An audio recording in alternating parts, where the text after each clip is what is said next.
Well, a competitive game for the Raptors. That's the good news. The bad news, it was very winnable in the end. Some mistakes cost them late in the game. Let's break down tonight's loss against the Detroit Pistons in tonight's post-game show.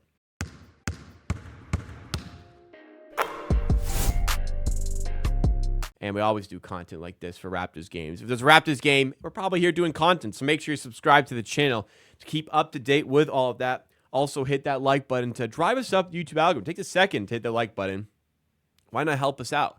Do us a little bit of a favor, especially if you do enjoy along the way. This game was mostly enjoyable here, especially for three quarters.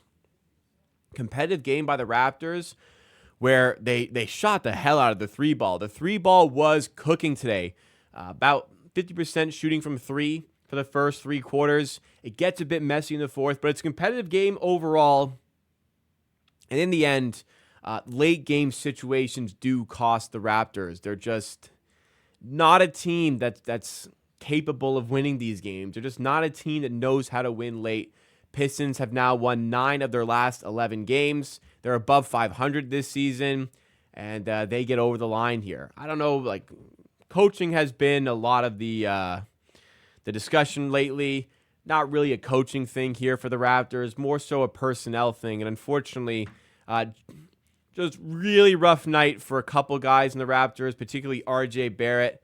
These games are going to happen.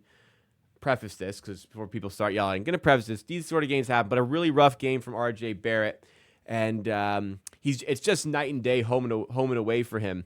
At home, easy 25, 30-point score. Away, you get games like this. 4-16 from the field, 0 of 8 from 3, 2 of 6 from the line, minus 17, just the 10 points for him. Grady Dick, as much as his offense was better today, 4 of 8 from 3, misses all 3 of his twos, really struggling to score at the rim this season. Only 13. He had 13 points, which was nice. Barrett, by the way, 5 turnovers didn't help. And it's just annoying when, I like Barrett, but after the Bucks game earlier in the week, Barrett's calling on the team collectively to show more effort, work harder, everything like that. It's just annoying that guy who was calling for his team to be working harder, showed a lack of effort in a lot of the game today. Barrett and Grady Dick were borderline unplayable on defense. Grady Dick, he's just been one of the worst defenders in the NBA in the last month or two. Barrett looked like that today. When it comes to defense, a lot of defense is really just effort. Maybe 40% of defense is effort and hustle. Grady Dick, there was one play where it was Duren gets an open layup, and Grady Dick's just guarding nobody. He's in the middle of nowhere on defense. Barrett gets blown by way too easily. It was tough. It was tough to play either of them tonight, and people keep asking, people in the chat are asking, people saying, is Grady Dick need to come out of the starting 5? People wondering if Grady Dick and RJ Barrett can start together.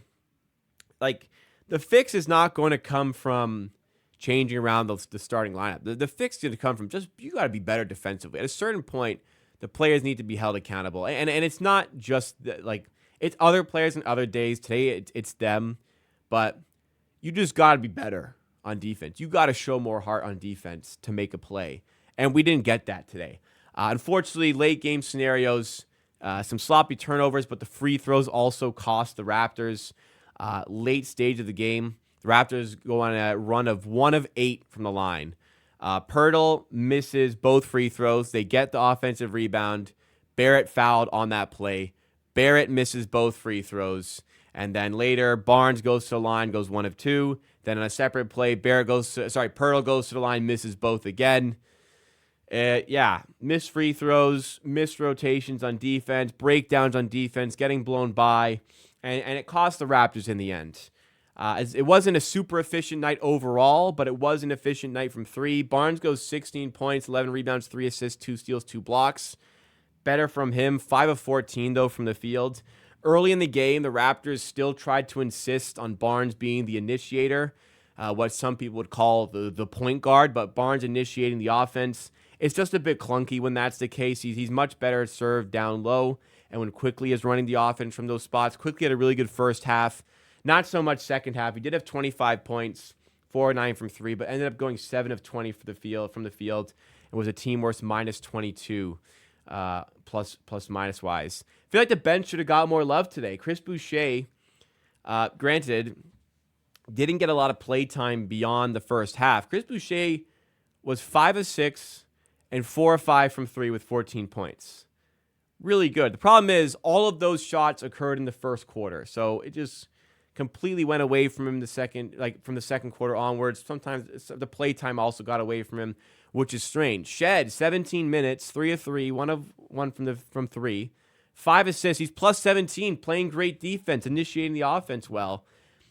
Why is Jamal Shed only getting 17 minutes in this game? It's confusing why we're limiting players. And with the defense struggling, this was also a bit of a head scratcher for me. Ochai Agbaji doesn't play. He's been injured, yes, but he was made available for today's game. And if he was made available, why not play him? It's clear we lack that sort of defensive stopper type of guy. He's been that in many ways this season. Would have helped. Maybe stop Cade getting a triple-double with 22 points, 17 assists. Maybe stops Hardaway going 9 of 13, 7 of 8 from 3. Like the Pistons. Granted, first half, I think the rotations were poor. The effort was poor on defense, and the Pistons made us pay. Some of this was big-time shot making. The Pistons go 58% from 3 in this game. Raptors, most of the game, were shooting 50% there, but it comes down to 42. Their field goal percentage also drops. It was a rough fourth quarter for the Raptors, who only scored 21 points there. And the Pistons get over the line. Raptors get the extra possessions by winning the offensive rebound battle by 8. They get the extra possessions by winning the turnover battle by 5, but still lose this game. The Pistons shot too well for us, created too many extra opportunities. Raptors made too many mistakes late in the game. And this is why the Raptors are 8-31. This is why they lose these games. They have not figured out how to win. And tough stretch of games upcoming for the Raptors too. Back home, but you're playing Golden State, who are struggling. That's a winnable game. Then it's Boston, who are also struggling. But last time we played Boston, you know what happened. That was a score. Then you get Milwaukee, Orlando, twice in Atlanta. It's a tough run of games here. Good news if you're tanking. Bad news if you're tanking. Good news if you want to see better basketball.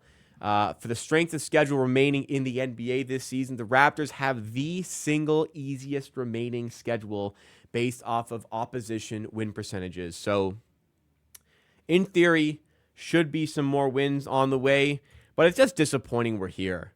As much as there's been injuries and the team is not that good, this team is definitely, and we'll see if this will actually update to the current record.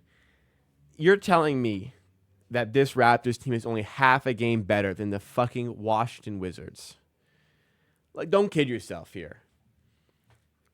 The Raptors are much better than that. As many injuries that the Pelicans have been dealing with, even they are 8-31. So it's a little embarrassing to see how bad it's been for the Raptors. Granted, with a difficult schedule, but man, they should not be this. They're bad. They should not be this bad. Kind of embarrassing to look at that, but that is the reality of this team. It's sad. It's unfortunate, but again, it's what we got. So tough run of games upcoming. We'll see how they handle it, and we'll be covering them right here with Amateur Productions. Make sure you guys subscribe to the channel. Keep up to date with all of our content. Drop a like if you did enjoy, and we will see you on the next.